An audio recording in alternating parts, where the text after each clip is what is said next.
Hello, good morning बच्चों। कैसे हो आप सब? आशा करते हैं बहुत अच्छे होंगे। तो बच्चों, हमने हमारा संविधान जो नामक चैप्टर था उसका हमने फंडामेंटल राइट्स में धर्म की स्वतंत्रता का अधिकार, संस्कृति एवं शिक्षा का अधिकार, संवैधानिक उपचारों का अधिकार और लोकहित का मुकदमा, हमने यहाँ तक रीडिंग कर लिया था। अब नेक्स्ट लाइन देखते हैं। संविधान में जहां नागरिकों के मूल अधिकार दिए गए हैं, वहीं देश की एकता और अखंडता को बनाए रखने के लिए आपातकाल की व्यवस्था भी की गई है। देश में बाह्य आक्रमण, युद्ध अथवा सशस्त्र विद्रोह की स्थिति में आपातकाल लागू किया जा सकता है। आपातकाल के दौरान राष्ट्रहित में नागरिकों के कुछ मूल अधिकार स्थगित भी किए जा सकते हैं। मतलब कुछ क्या है, आपातकालीन के दौरान जो है राष्ट्रहित में नागरिकों के जो कुछ मूल अधिकार हैं उनको स्थगित भी किया जा सकता है। अब राज्य के नीति निर्देशक तत्व संविधान में सरकार को नीतियां बनाने के लिए कुछ निर्देश दिए गए हैं। संविधान में क्या है, सरकार को जो नीतियां बनाने के कुछ निर्देश दिए गए, जिन्हें नीति निर्देशक तत्व कहते हैं। राजनीति निर्देशक तत्वों का पालन करने के लिए हर संभव प्रयास करेगा, किंतु इसके अलावा न होने पर राज्य के विरुद्ध न्यायालय की शरण नहीं ली जा सकती। कुछ नीति निर्देशक तत्व निम्नवत दिए गए हैं। तो चलिए हम नीति निर्देशक तत्वों के बारे में पढ़ लेते हैं। तब पहला पॉइंट है, सरकार को ऐसी नीति बनानी चाहिए जिससे सभी को काम करने का अधिकार मिले, काम के लिए अच्छा एवं स्वास्थ्य वातावरण मिले, आराम एवं सम्मान से रहने लायक वेतन और उद्योगों के संचालन में मजदूरों की भी भागीदारी हो। सेकेंड पॉइंट है, बच्चों को अपने विकास के लिए स्वतंत्र और सम्मान भरा वातावरण मिले। थर्ड पॉइंट है, नीतियाँ ऐसी हों जिससे समान काम के लिए समान मजदूरी मिले, स्त्री एवं पुरुषों के वेतन या मजदूरी में किसी प्रकार का भेदभाव न किया जाए।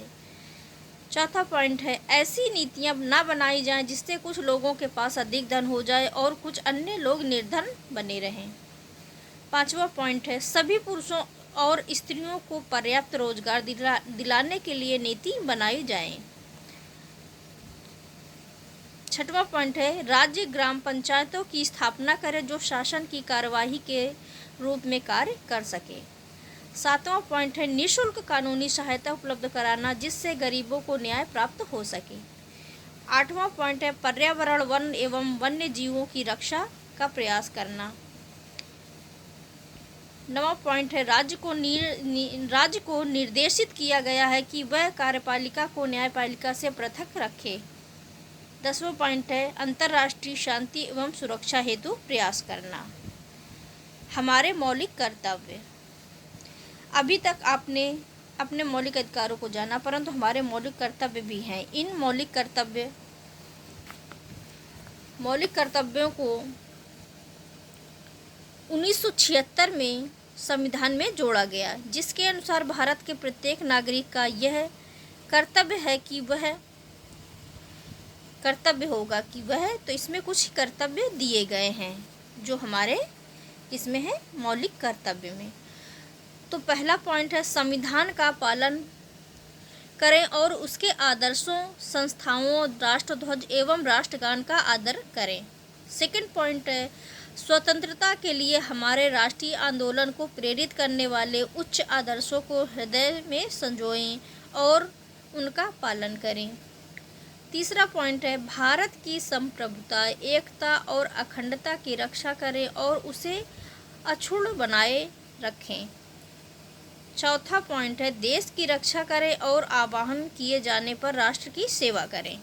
पांचवा पॉइंट है, भारत के सभी लोगों में समरसता और समान भ्रातृत्व की भावना का निर्माण करें जो धर्म, भाषा और प्रदेश या वर्ग पर आधारित सभी भेदभाव से परे हो। ऐसी प्रथाओं का त्याग करें जो स्त्रियों के सम्मान के विरुद्ध हों। क्या करें? ऐसी प्रथाएं जो हैं उनका त्याग करें जो स्त्रियों का सम्मान के विरुद्ध हों। नेक्स्ट पॉइंट है, भारतीय संस्कृति के गौरव को समझें और उसका सम्मान करें। प्राकृतिक नेक्स्ट पॉइंट है प्राकृतिक पर्यावरण की, जिसके अंतर्गत वन, झील, नदी और वन्य जीव हैं, रक्षा करें और उनका संवर्धन करें तथा प्राणी मात्र के प्रति दया भाव रखें। नेक्स्ट पॉइंट है वैज्ञानिक दृष्टिकोण, मानववाद, ज्ञानार्जन तथा सुधार की भावना का विकास करें। फिर नेक्स्ट पॉइंट है सार्वजनिक संपत्ति को सुरक्षित रखें और हिंसा से दूर रहें। नेक्स्ट पॉइंट व्यक्तिगत और सामूहिक गतिविधियों के सभी क्षेत्रों में उत्कर्ष की ओर बढ़ने का सतत प्रयास करें, जिससे राष्ट्र निरंतर बढ़ते हुए प्रयत्न और उपलब्धि की नई ऊंचाइयों को छू ले।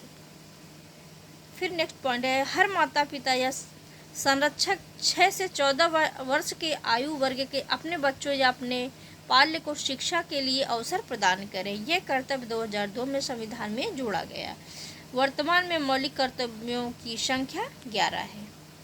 वर्तमान में कितने हैं मौलिक कर्तव्य? 11 है। मूल अधिकार एवं कर्तव्य परस्पर जुड़े हुए हैं। हमें अपने अधिकारों के प्रति जागरूक होने के साथ साथ अपने कर्तव्यों का भी पालन करना चाहिए। तो बच्चों ये चैप्टर हमारा ख़त्म हुआ। आशा करते हैं आपको वीडियो अच्छा लगा होगा। वीडियो अच्छा लगे तो